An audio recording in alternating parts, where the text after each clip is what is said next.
বাবা সন্তানের ভালোবাসা নিয়ে যারা হাসাহাসি করেন, সোশ্যাল মিডিয়াতে যারা ষড়যন্ত্র করছেন, এবার তাদের নিয়ে মন্তব্য করলেন নায়িকা শবনম বুবলী। শবনম বুবলী অনেকদিন পর কিন্তু ক্যামেরার সামনে এসেছেন। শুভকামনা, তিনি কন্যা সন্তানের মা হয়েছেন। যদিও তিনি প্রথম দিকে এই বিষয়টা স্বীকার করতে চান নাই। কন্টেন্ট ক্রিয়েটর বলেন বা অন্যান্য যারা শুভাকাঙ্ক্ষী আছে তাদেরকে দেখে নিতে চেয়েছিলেন। তো নায়িকা শবনম বুবলীকে বলবো যে আমাদেরকে দাওয়াত করে এবার বিরিয়ানি খাওয়ান। আমরা তো বলেছিলাম যে হ্যাঁ বেবি হবে, সেটা হয়ে গেছে, এখন উচিত আমাদেরকে অন্তত বিরিয়ানি খাওয়ানো। তো নায়িকা শবনম বুবলী কি ঘটনা ঘটেছে, সন্তান বাবার ভালোবাসা নিয়ে কে বা কারা ষড়যন্ত্র করছে, সোশ্যাল মিডিয়াতে কে হাসাহাসি করছে, এবার এই বিষয়ে তিনি একটু ইঙ্গিত দিলেন। যে বা যারা আছেন একটু প্লিজ, যারা নায়ক নায়িকা বা এই লাইফ নিয়ে যাদের জানার ইচ্ছা আছে তারা ভিডিওতে লাইক দিবেন। কি বলছে, দুই ছেলের সঙ্গে শাকিব খানের সম্পর্ক নিয়ে কথা বলেছেন নায়িকা শবনম বুবলী।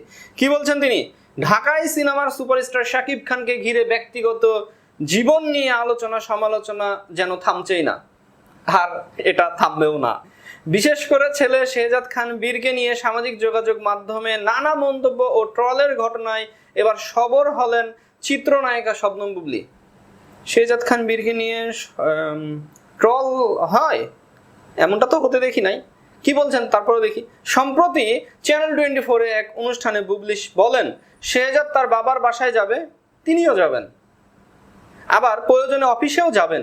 এটাই স্বাভাবিক, কারণ বাবা ছেলের সম্পর্কের জায়গায় তাদের প্রবেশাধিকার রয়েছে। অথচ এই স্বাভাবিক বিষয় নিয়েও সামাজিক যোগাযোগ মাধ্যমে অযথা বিতর্ক তৈরি করা হয়। বুবলীর ভাষায়, শেহজাদ যদি তার বাবার জন্মদিনের কোনো ছবি বা মুহূর্ত শেয়ার করে সেটি নিয়েও হাসাহাসি করা হয়। কতটা হিংসাত্মক ও নোংরা মানসিকতা হলে এমনটা করা যায়।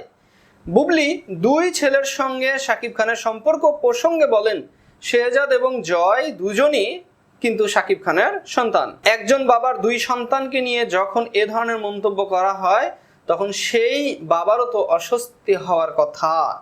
বুবলীর দাবি কোনো সুন্দর মুহূর্তকে ইচ্ছাকৃতভাবে নোংরা করে উপস্থাপন করা উচিত নয়। কেউ যদি উদ্দেশ্যপ্রণীতভাবে এমন কাজ করে তাহলে তার দায়ও তাকেই নিতে হবে।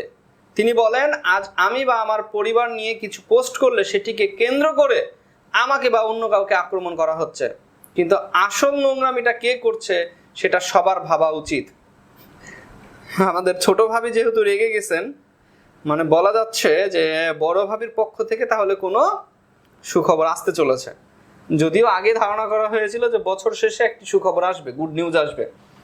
তো ছোট ভাবি যেহেতু রেগে গেছেন, বড় ভাবি হয়তো বা কিছু উপহার বলেন বা এই কিছু গুড নিউজ বলেন, বড় ভাবি তাহলে নিয়ে আসছেন। বিষয়টা তাই হতে পারে। যে বা যারা আছেন ভিডিওটি শেয়ার করবেন, আপনার মূল্যবান মতামত জানিয়ে দিবেন। ভালো থাকবেন, সুস্থ থাকবেন, সুন্দর থাকবেন, আমার জন্য দোয়া করবেন। আসসালামু আলাইকুম।